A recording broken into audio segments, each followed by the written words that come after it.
okay. I move on each and every day. The past is where it stays. Way back a year ago.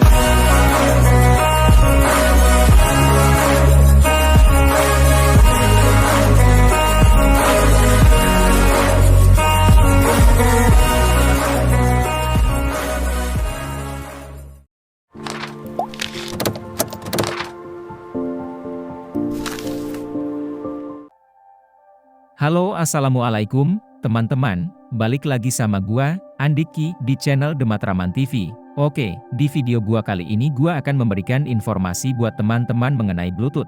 Ya, Bluetooth, perangkat yang menghubungkan jaringan tanpa kabel. Tahukah teman-teman, Bluetooth itu ternyata adalah nama seorang raja dari Skandinavia, di abad ke-10, yang mempunyai nama asli Harald Bluetooth. Ia adalah putra Raja Gormtua dan Tira dan Nebot.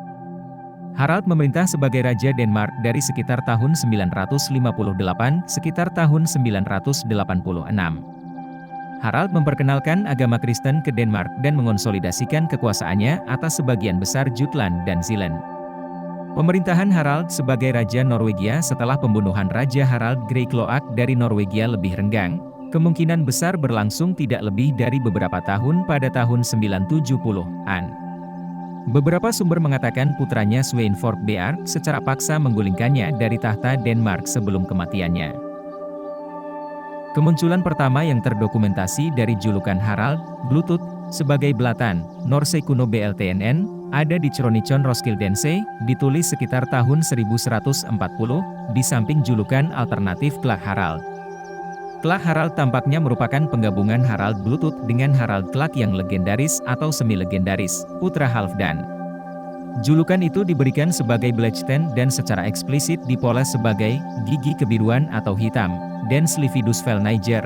Dalam sebuah kronik akhir abad ke-12, Wilhelmi Abbatis Regum Danorum Genealogia, penjelasan tradisional, menurut siapa, adalah bahwa Harald pasti memiliki gigi buruk yang mencolok yang tampak biru, yaitu hitam. Seperti belar, biru berarti biru hitam, atau berwarna gelap. Penjelasan lain yang diajukan oleh Skocoza, 1997, adalah bahwa ia disebut Blood Tane, atau Dark Tane, di Inggris. Dengan istilah Anglo-Saxon diubah menjadi Tan ketika nama tersebut kembali ke bahasa kuno. Selama masa pemerintahannya, Harald mengawasi rekonstruksi batu-batu rahasia Jelling, dan banyak pekerjaan umum lainnya. Yang paling terkenal adalah membentengi benteng Aros, sekarang Aarhus, yang terletak di posisi sentral di kerajaannya pada tahun 979. Beberapa orang percaya bahwa proyek-proyek ini adalah cara baginya untuk mengkonsolidasikan kendali ekonomi dan militer atas negaranya dan kota utamanya. Benteng-benteng cincin dibangun di 5 lokasi strategis dengan Aarhus tepat di tengah-tengah, Trelleborg di Zeeland, Borrering di Zeeland Timur. Konstruksi bagian dalam benteng ini masih belum ditetapkan, Nonnebakken di Funen, Virkat di Himmerland, Jutland Utara, dan Agersborg dekat Limfjord. Kelima benteng tersebut memiliki desain yang serupa, berbentuk lingkaran sempurna dengan gerbang yang terbuka ke 4 penjuru bumi, dan halaman yang dibagi menjadi 4 area yang menampung rumah-rumah besar yang diatur dalam pola persegi. Trelleborg ke-6 dengan desain serupa, terletak di Borgeby, di Scania, diperkirakan dibangun sekitar tahun 1000 dan mungkin dibangun oleh Raja Harald, dan benteng kedua bernama Trelleborg terletak di dekat kota modern Trelleborg di Scania di Swedia saat ini, tetapi lebih tua dan mendahului masa pemerintahan Harald Bluetooth. Ia membangun jembatan tertua yang diketahui di Skandinavia Selatan, jembatan rafting yang lebarnya 5 meter, 16 kaki, dan panjangnya 760 meter, 2490 kaki, di padang rumput rafting. Sementara ketenangan menguasai seluruh wilayah pedalaman, ia mengalihkan energinya ke usaha-usaha asing.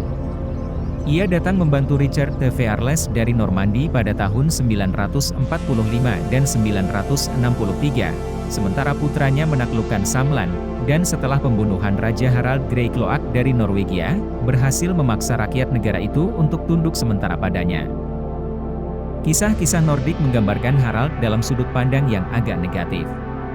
Ia dipaksa 2 kali untuk tunduk kepada Pangeran Swedia yang memberontak, Styrbjorn, sang kuat dari Jomsviking. Pertama dengan memberikan Styrbjorn armada dan putrinya Tira, kedua kalinya dengan menyerahkan dirinya sebagai sandera, bersama dengan armada lainnya. Ketika Styrbjörn membawa armada ini ke Uppsala untuk mengklaim tahta Swedia, Harald mengingkari sumpahnya dan melarikan diri bersama orang-orang Denmark untuk menghindari menghadapi tentara Swedia dalam pertempuran Fyrisfjäll. Setelah kematian Otto I, Harald menyerang Saksoni pada tahun 973. Otto II melakukan serangan balik terhadap Harald pada tahun 974 dan menaklukkan Haithabu dan Nevirke dan mungkin sebagian besar wilayah Jutland. Harald mendapatkan kembali sebagian wilayah yang direbutnya pada tahun 983 ketika Otto II dikalahkan oleh bangsa Saracen. Sebagai akibat dari kekalahan pasukan Harald terhadap Jerman di Danevirke pada tahun 974, ia tidak lagi memiliki kendali atas Norwegia, dan Jerman kembali menetap di daerah perbatasan antara Skandinavia dan Jerman. Mereka diusir dari Denmark pada tahun 983 oleh aliansi tentara Obodrite dan pasukan yang setia kepada Harald, tetapi segera setelah itu, Harald terbunuh saat melawan pemberontakan yang dipimpin oleh putranya, Svein. Ia diyakini meninggal pada tahun 986, meskipun beberapa catatan mengklaim tahun 985 sebagai tahun kematiannya. Menurut Adam dari Bremen, ia meninggal di Jumne, Jomsborg karena luka-lukanya. Jenazahnya dibawa kembali ke gereja Trinitas di Roskilde tempat ia dimakamkan. Cakram Churmsund, yang ditemukan di Grosswekow, Pomerania, setelah Wijkowo 1945, bertuliskan, Harald Cheveremsven, Harald Gormson, yang menyebutnya, dalam bahasa Latin singkat, Raja Denmark, Scania, Jomsborg, kota Aldinburg. Berdasarkan hal ini, arkeolog Swedia Sven Rosborn mengusulkan agar Harald dimakamkan di gereja di sana, dekat Jomsborg, di tempat yang sekarang menjadi Polandia. Dari tahun 1835 hingga 1977, ada kepercayaan yang salah bahwa Harald memerintahkan kematian wanita Haraldskær, sebuah tubuh rawa yang sebelumnya dianggap sebagai Gunhild, ibu para raja, hingga penanggalan radiokarbon membuktikan sebaliknya. Harta karun Hiddense, harta karun besar berisi benda-benda emas, ditemukan pada tahun 1873 di Pulau Hiddense milik Jerman di Laut Baltik. Dipercaya bahwa benda-benda ini milik keluarga Harald. Harald memperkenalkan mata uang nasional pertama di Denmark.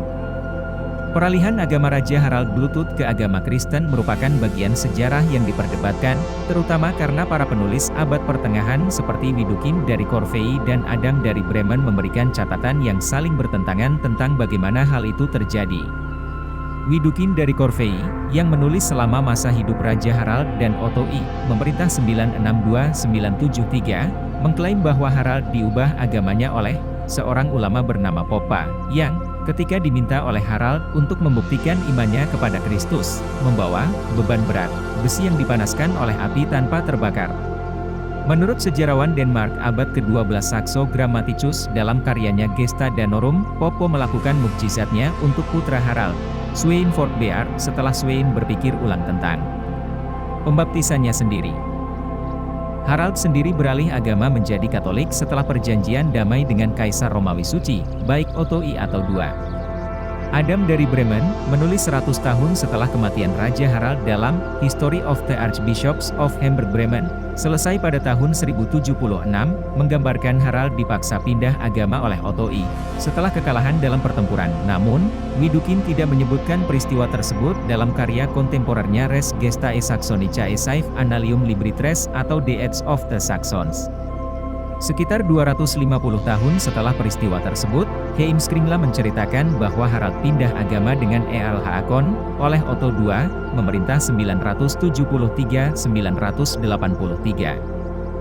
Seorang ulama bernama Poppa, mungkin yang sama, juga muncul dalam sejarah Adam dari Bremen, tetapi dalam hubungannya dengan Erik dari Swedia, yang seharusnya menaklukkan Denmark. Fakta bahwa Erik menaklukkan Denmark selama wilayah Svein Forkbeard dijelaskan oleh Saxo sebagai hukuman atas kemurtadan Svein.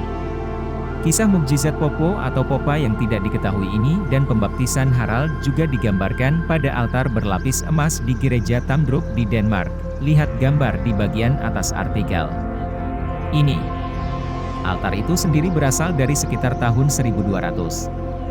Klaim Adam dari Bremen mengenai Otto I dan Harald tampaknya terinspirasi oleh upaya untuk membuat alasan historis bagi Uskup Agung Hamburg-Bremen untuk mengklaim yurisdiksi atas Denmark, dan dengan demikian seluruh Skandinavia.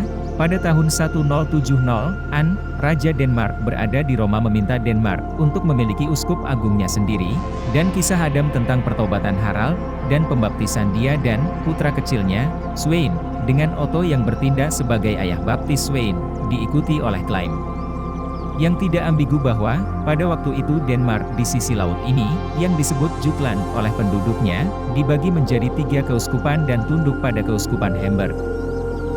Ayah Harald, Gorm yang tua, telah meninggal pada tahun 958, dan telah dimakamkan di sebuah gundukan tanah dengan banyak barang, mengikuti praktik pagan. Gundukan tanah itu sendiri berasal dari sekitar tahun 500 SM, tetapi Harald membangunnya lebih tinggi di atas makam ayahnya, dan menambahkan gundukan tanah kedua di sebelah selatan.